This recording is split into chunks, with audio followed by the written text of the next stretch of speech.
Belém Embrulhada é um projeto de transposição de literatura para diversos suportes de mídia, som, imagens, ilustrações, com uma navegação feita para um terminal touchscreen que foi exposto pela primeira vez numa mostra de artes realizada paralela à Bienal de São Paulo de 1996.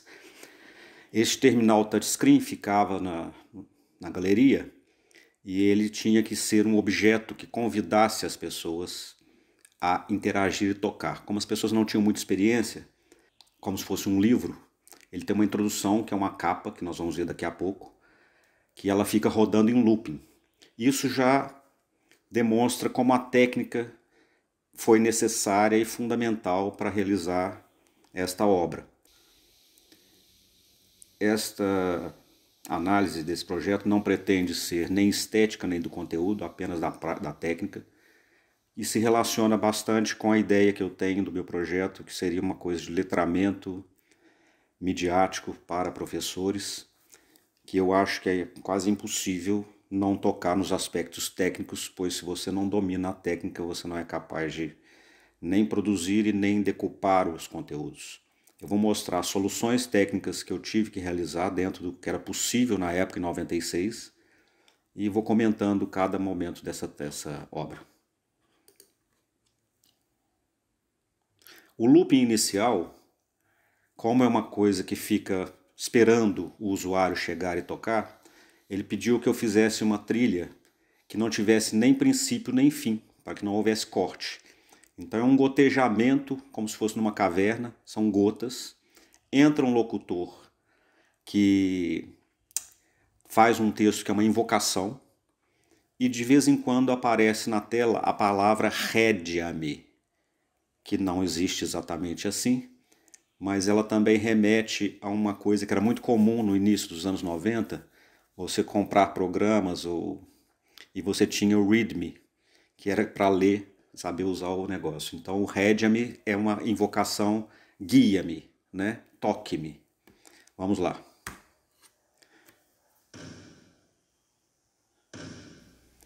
Na tela aparece imagens de textos e imagens de arquivo, uma arqueologia de cenas minhas.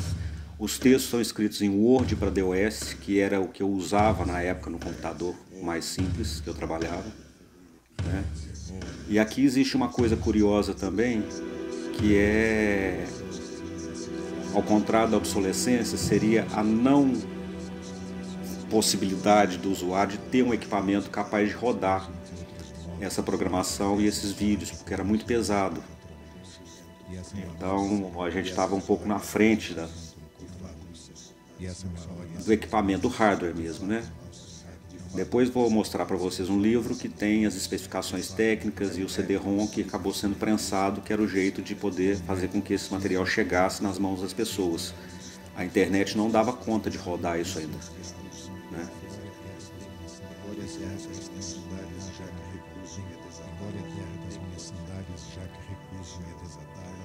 É uma arqueologia de imagens que somam-se aos textos, né?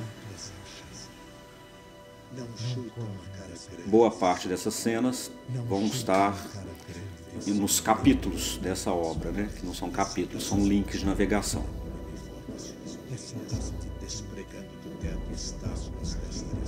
Uma coisa que aconteceu muito é que quando o texto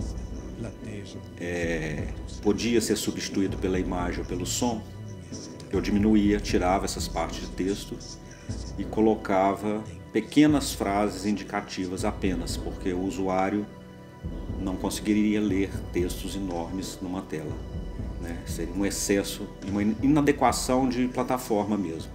A leitura de textos longos não funcionou muito bem. Nós vamos ter um bloco que é assim. Está terminando a invocação, o looping recomeçou e você clica e cai na navegação. Essa navegação, eu queria romper com aquilo de navegação comum de touchscreen, que era como se fosse terminal de banco, que são aqueles quadrados estáticos. Então, com o programador, aí entra a questão de autoria, a gente resolveu fazer como se fosse uma raia de bicicleta, baseado no cálculo do π, que cada vez que eu insiro mais um elemento, eu fico tendo mais próximo à perfeição de um círculo. Então, ela é uma navegação que transcorre vertical na tela, é inspirada numa cosmogonia que eu li em Borges, no livro dos Seres Imaginários, que é uma hierarquia de causa e efeito. 7 céus, debaixo dele tem uma montanha de rubi, debaixo dele tem uma água sem fundo, a água sem fundo é o infinito. Então essa navegação poderia ser completada ao infinito. O locutor faz algumas frases soltas, tipo esse meu Deus. Os 7 céus são 7 palavras, e aqui eu fiz a inversão da legenda, ela é maior do que a cena.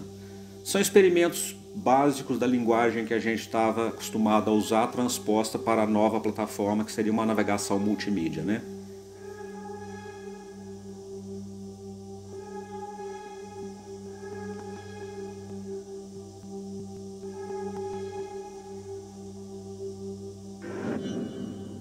Quando o evento acaba, ele volta para a navegação e o usuário vai clicar de novo, não há ordem.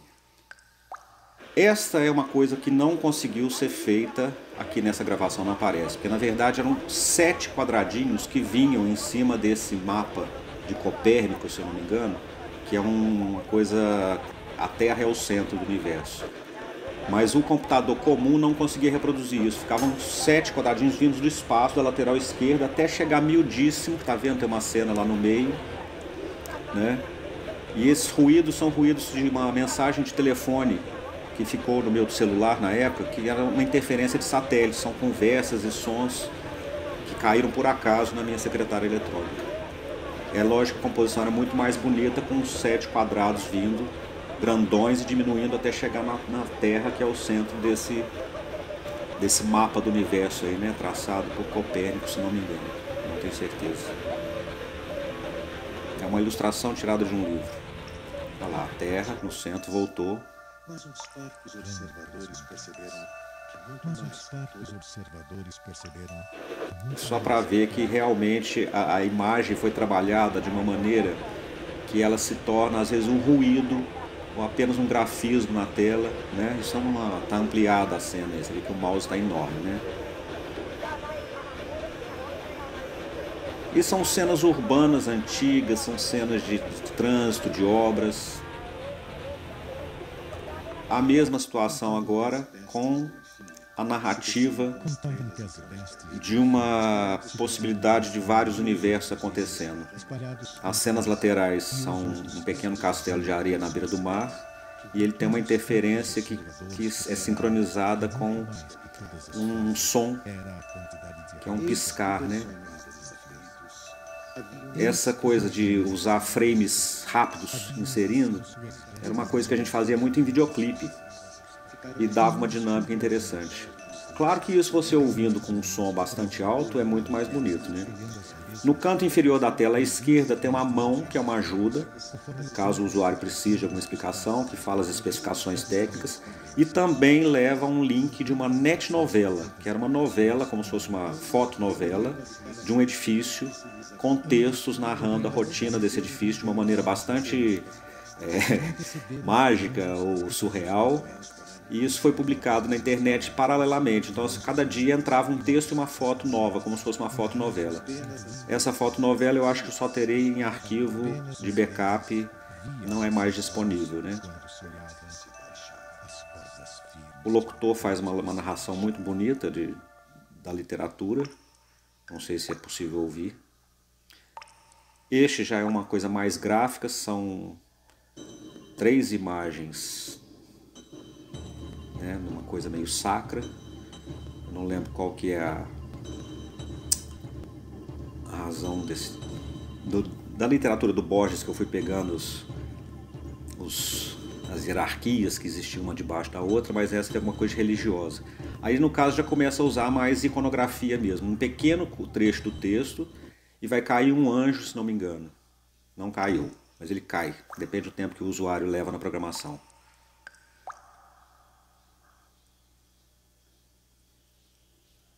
São penas de uma obra de arte de um artista chamado Julião. E isso é uma excelência com uma imagem de uma Nossa Senhora no andor, o anjo caído. Então a iconografia, a animação, a imagem em movimento, o som, tudo foi tirado a partir de uma roteirização de textos literários. Este é o mais complexo de textos, que é a história de uns lagartos que viviam nas frestas de um palácio. Viviam estes lagartos. Então, o locutor está fazendo a narrativa que não é possível visualmente, né? É como se ele desse apenas as ações e os verbos, e a imagem mostra o que estava sendo narrado descritivamente, né? Como o texto é muito longo e eu não queria que o leitor perdesse seu tempo lendo, ele é interrompido. Por exemplo, aqui ele toma a forma de um lagarto, ó, que era grande, velho e lento. O texto ele é interrompido pela iconografia ou pela imagem, porque ele não é necessário na narrativa, né? Descansava numa pedra maior da calçada um desses. Descansava numa pedra maior da calçada um desses répteis. Era grande. Duas lágrimas constantes ficavam debruçadas na Há uma redundância entre o texto falado pelo locutor e alguns momentos que eu queria evidenciar a narrativa, né? Como esse era grande, velho e lento. E aqui ao final, ó, o texto vai ser interrompido palavras por pequenas janelas de vídeo que atrapalham a leitura. Ela descontinua a leitura, mas não prejudica a narrativa. E o que queres, quero morrer é uma citação a Eliot. E, na verdade, esse bloco de texto ele é muito bem substituído por essa cena, que é um lagarto sendo atacado por tartarugas, que é esse conflito dos reinos mesmos, né? É um trabalho que teve gente da direção de arte, né? Que fez para mim os ícones. Na edição, basicamente, a parte de vídeo eu montei toda. No estúdio, a trilha foi feita toda em estúdio com teclados, então simula o mar, simula alguns ruídos. Existe uma parte de composição mais harmoniosa. E a navegação e a programação que, junto com o programador, eu resolvia o que era possível, o tamanho da tela, o que aguentaria o computador rodar, né? São sequências longas, você pensa que isso é 1996, se não me engano o computador devia ser um Pentium, não sei se existia coisa melhor do que isso na época, talvez um Silica, etc., mas não era para multimídia, né?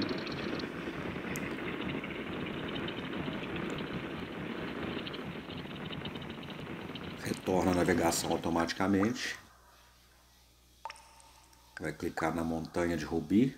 Aqui é apenas um experimento gráfico. E os ideogramas, ou pictogramas, era uma coisa que a gente estava olhando muito, porque era preciso criar ícones de navegação, né? E era difícil conseguir. E ali existem duas linhas de imagem, que é o uso extremo da imagem. Ela é tão fina que você não consegue ver o que tem. Ela é apenas um gráfico luminoso. Esse é o peixe. A janela de baixo são peixes dentro d'água e em cima um pescador. E o texto, por minha boca apenas sairei desse lugar. É muito simples visualmente, é muito comunicativo, que era a intenção. As pessoas não tinham intimidade nenhuma com uma multimídia. Não é uma videoarte, não é cinema, né?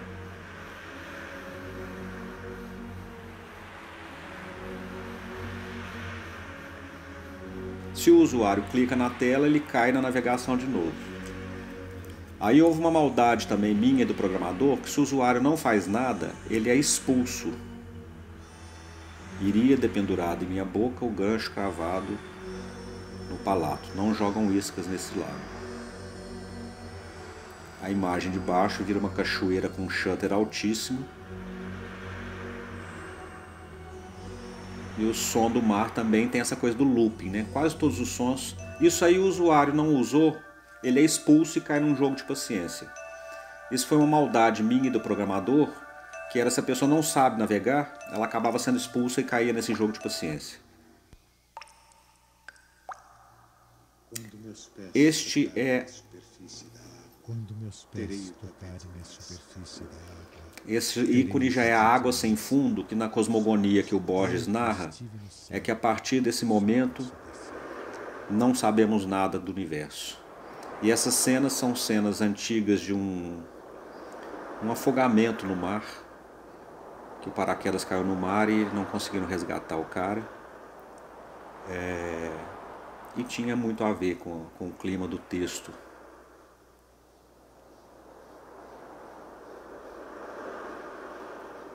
Percebe que o som do mar também tem um looping, essas coisas podem ser interrompidas e retomadas a qualquer momento, né? A janela foi feita com uma borda soft, a imagem era quadrada, então eu alterno imagens quadradas e imagens redondas para criar essa ilusão de uma luneta quase, né, no fundo negro. Não existia janela redonda desse jeito, então isso foi feito na ilha de edição, é um wipe para dar essa sensação, esse enfumaçado, né?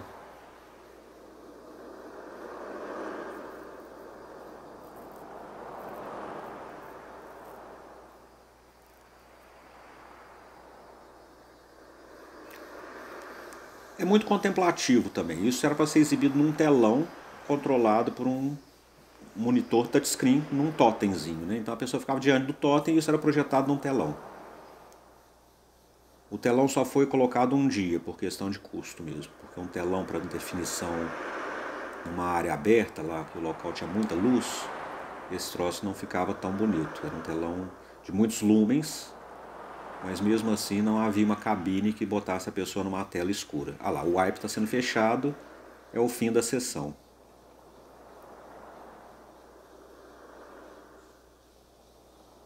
Cai de novo na tela de navegação. A água e um afogamento. Isso tem muito a ver porque eu não lembro se exatamente um dos textos fala de Flebas, o fenício, que foi morto, afogado no Mediterrâneo, né, com as ondinas, e conforme ele afundava, ele relembrava as cenas da sua vida. O relembrar as cenas da vida são imagens de Super 8 de alguma família. Isso tudo é um acervo, né?